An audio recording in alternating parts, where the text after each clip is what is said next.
Bonsoir. Les municipales et même les européennes ne sont pas encore passées. Et pourtant, ils soufflent sur le Conseil général comme un vent d'élection, mais cantonale.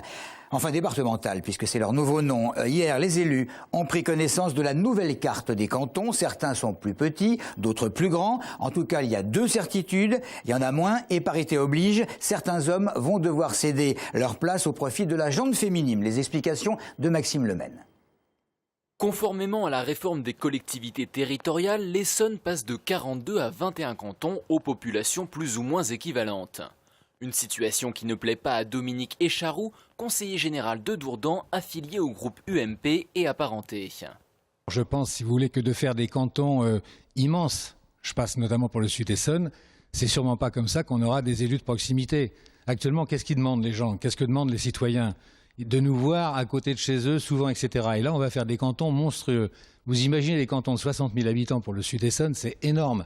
C'est des cantons où il faudra peut-être 1 heure pour aller d'un bout du canton à l'autre. Ça ne veut plus rien dire. A noter que Dominique Écharoux se retrouve électoralement sur le même territoire que Jean-Pierre Delaunay, le conseiller général de Saint-Chéron. Il semble donc évident que les deux hommes vont devoir trouver un accord pour les prochaines départementales de 2015. Même scénario pour Jérôme Guedj et Guy Bonneau, respectivement élus de Massy-Est et Massy-Ouest, devenus avec la nouvelle carte le canton de Massy. La réforme oblige ces messieurs à se présenter avec une candidate féminine. Conséquence, certains conseillers généraux vont devoir laisser la place dans tous les partis, y compris dans le groupe majoritaire. Voilà, donc aujourd'hui, forcément, les choses vont se rééquilibrer. Certains vont avoir peut-être d'autres parcours électoraux. Il y a des élections régionales qui vont avoir lieu. Il y a des parcours personnels, des gens qui veulent arrêter. Donc les choses se rééquilibrent. Et il y aura des nouvelles têtes et des nouvelles femmes. Actuellement, le Conseil général de l'Essonne ne compte que 9 femmes pour 33 hommes.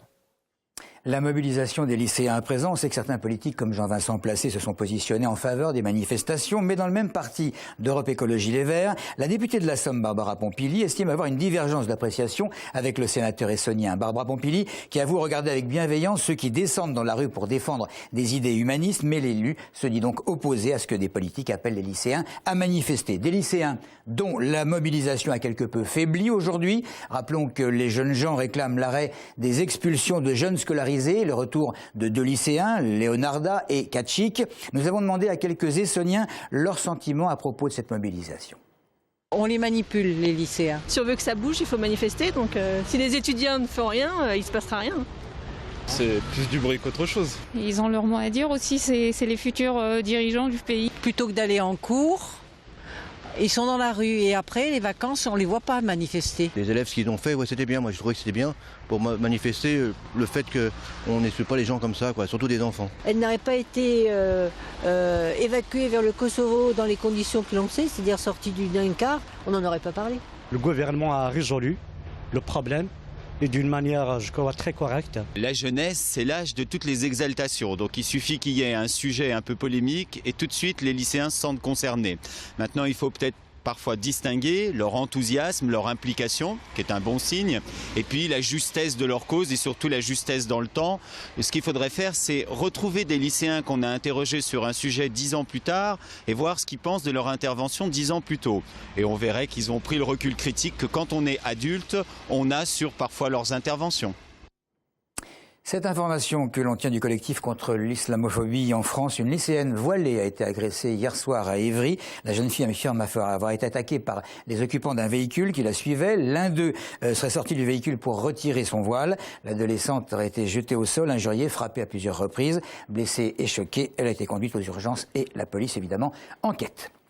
Michel Delaunay, la ministre déléguée en charge des personnes âgées de l'autonomie, est venue visiter les Magnolias à Ballainvilliers. Cet hôpital gériatrique privé à but non lucratif dispose d'une capacité de 320 lits afin d'accueillir les personnes âgées, souvent en grande perte d'autonomie. Cet établissement, il propose de nombreux ateliers, notamment pour ceux et celles qui sont atteints de la maladie d'Alzheimer. Des ateliers permettant de travailler sa mémoire en musique. Audrey Coll.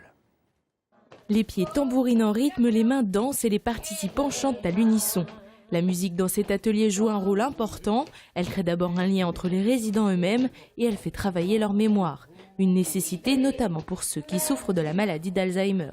Il y a des moyens de communiquer qui passent au-delà du langage habituel. Il y a des zones du cerveau qui sont ouvertes à des formes de médiation inhabituelles, qui ne sont pas celles que nous utilisons dans la vie courante. Les Magnolias est un hôpital gériatrique qui a développé nombre d'ateliers pour ses résidents.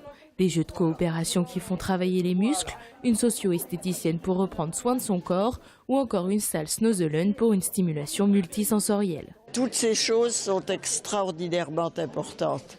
Je dois dire aussi que cet hôpital expérimente des dispositifs nouveaux, dispositifs pour détecter les chutes immédiatement. Vigifol et des caméras dans les chambres permettent en effet d'accompagner au mieux les résidents. Michel Delaunay a parlé d'hôpital de référence. La visite s'est terminée par la diffusion d'un documentaire, La mémoire qui chante. Dans l'actualité, il y a également Jérôme Guedj qualifiant les suppressions de postes annoncées en Essonne par Alcatel de saignées. Le député président du Conseil général a demandé à rencontrer la direction d'Alcatel, comme il l'a fait avec les syndicats. On va terminer par un spectacle ce soir et demain soir au théâtre de l'Agora d'Ivry. La mise en scène des vies de 11 jeunes comédiens nés pendant l'ère Pinochet, aussi bien fils de policiers que filles de révolutionnaires ou d'exilés. Coup de projecteur sur le destin des parents. Ça s'appelle El Año que Nací, En que Nací, l'année où je suis né.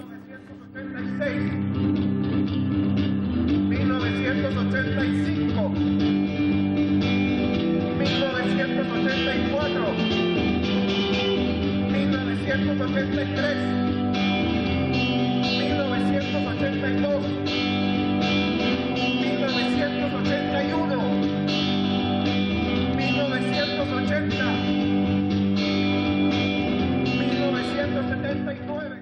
Voilà, ce soir et demain soir au théâtre de l'Agora d'Ivry. Merci de nous avoir suivis.